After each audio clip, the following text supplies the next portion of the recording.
Assalamu alaikum, my dear students. I hope all of you are fine and doing well. So in our today's video, we will discuss about the percentage yield or the numerical problems related to that. So how can we find the percentage yield of any chemical reaction? For this purpose, we need to know about the formula, and that formula we have percentage yield is equal to the actual yield and the theoretical yield, and we have to multiply it with the 100. So this is the basically formula to find the percentage yield, where the word yield, it is denoted by y, and its mean the total products that has been produced in a chemical reaction, or the total amount of the products that has been produced in a chemical reaction. And yield is basically of three types. The first one is percentage yield,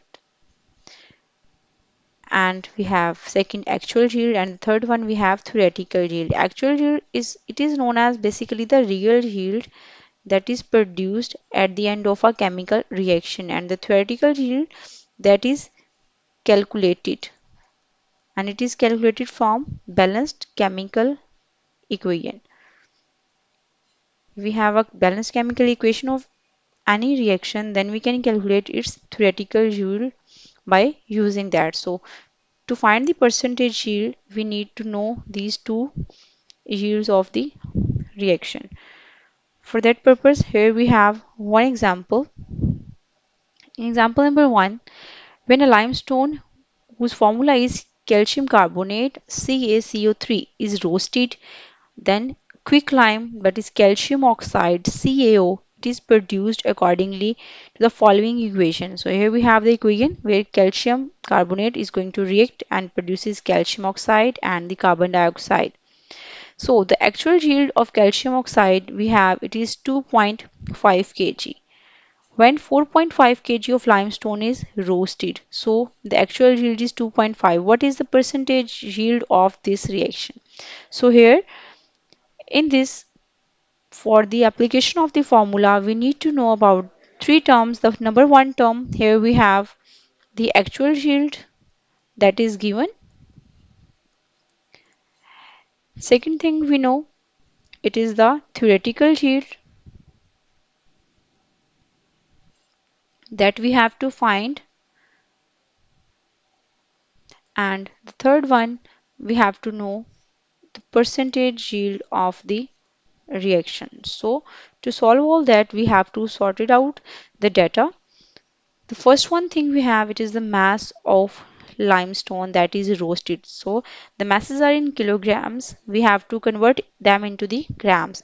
So the mass of limestone, here we have mass of limestone. Its formula is CaCO3, that can be read as calcium carbonate CaCO3.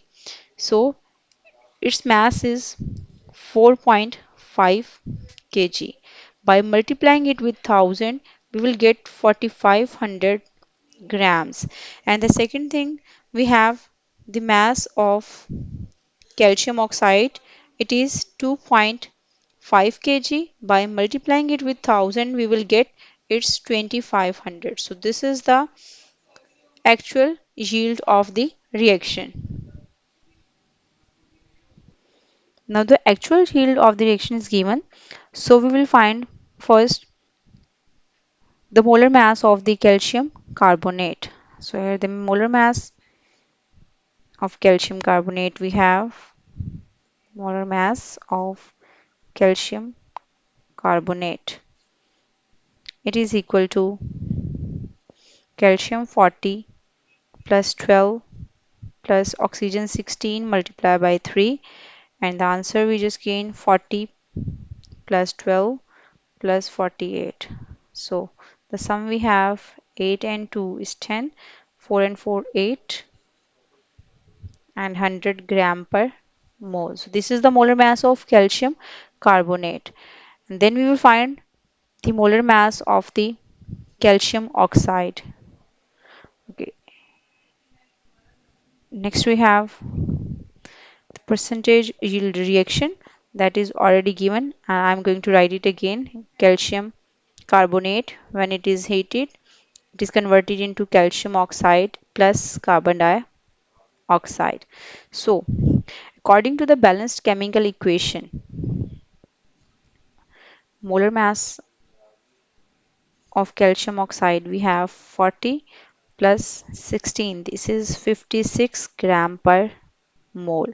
So we will use it later. Next, we will find as the balanced